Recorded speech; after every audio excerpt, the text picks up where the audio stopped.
Salam. Birinci mövzumuz olacaqdır 8-ci sinif 2-ci hissədən. Mövzu 8.2-yə aid öyrəndiklərinizi tətbiq edin.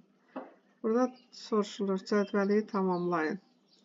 Qidalanma gigiyenası qaydaları verilibdir cədvəldə və qaydaların əsaslandırılması soruşulur. Qidanın çox hissəsi bişmiş olmalıdır. Əlbəttə ki, bişmiş olmalıdır. Əsaslandırma gəlincə, bildiyiniz kimi, qidaların tərkibində bakteriyalar, qurd yumurtaları ola bilər və onlara məhv etmək bildiyiniz kimi, temperaturun nəticəsində onları məhv etmək mümkündür. Yalnız keyfiyyətli qida məhsulları yemək lazımdır.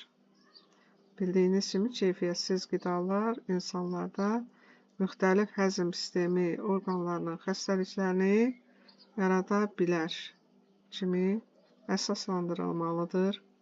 Qidanı yaxşı çeynəmək lazımdır.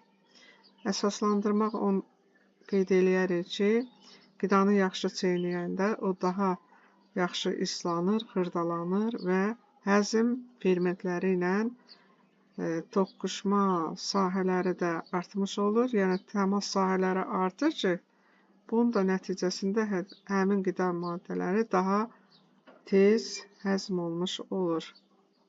Qidanın tərkibində bağırsağın hərəki funksiyasını artıran maddələr olmalıdır.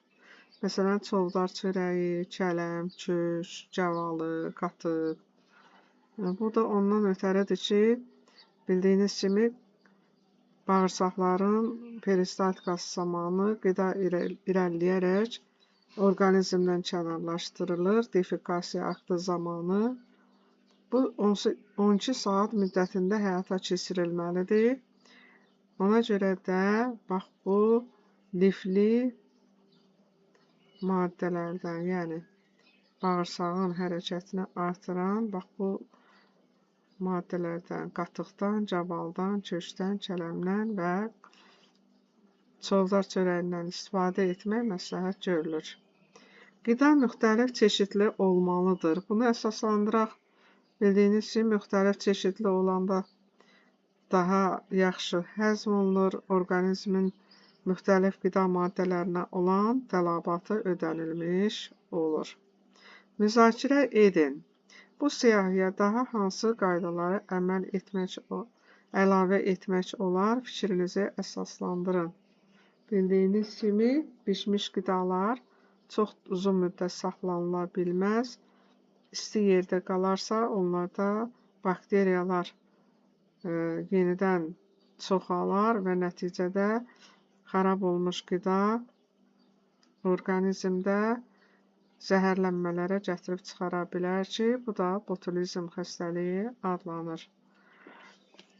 Bundan başqa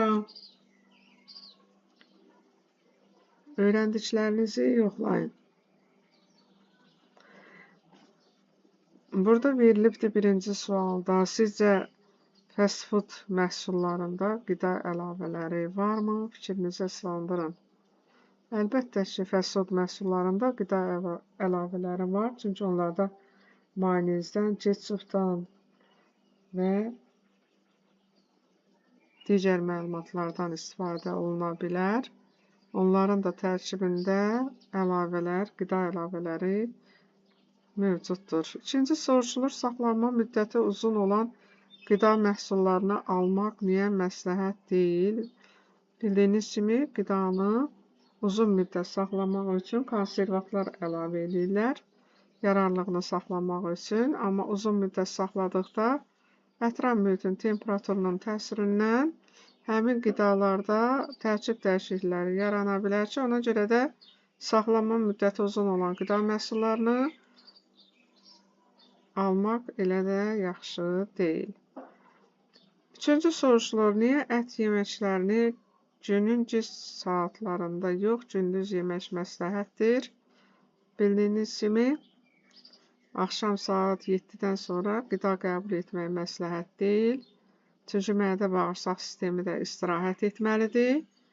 Ət yeməyi ona görə məsləhət görülmür ki, onlar nisbətən gec həzmə uğrayır. Yəni, ona görə də gec saatlarında, yəni 7-yə yaxın saatlarda asan mənimsənilə bilən yüngül qidalardan istifadə etmək məsləhətdir. Dördüncü soruşulur, qida məhsullarında duzun miqdarını müəyyən etmək üçün məktəblilər təcrübə apardılar. Onlar 25 milliqram cipsi xırdalayaraq ona 30 milli su əlavə etdilər. Sonra su buxarlanana qədər qaynatdılar. Nəticədə qidada yalnız duz qaldı. Alınan nəticə nə ilə bağlıdır? Bildiyiniz kimi, duzun miqdarını müəyyən eləmək üçün duz suda yaxşı həll olur. Eyni cinsli məhlul əmələ gətirir, qarışıq əmələ gətirir. Onu buxarlandırmaqla duz kristallarını ayırmış oluruq və nəticədə qabda çoxlu miqdarda duzun qalması həmin qidada çoxlu miqdarda duz olduğunu göstərir. Bu qədər. Sağ olun.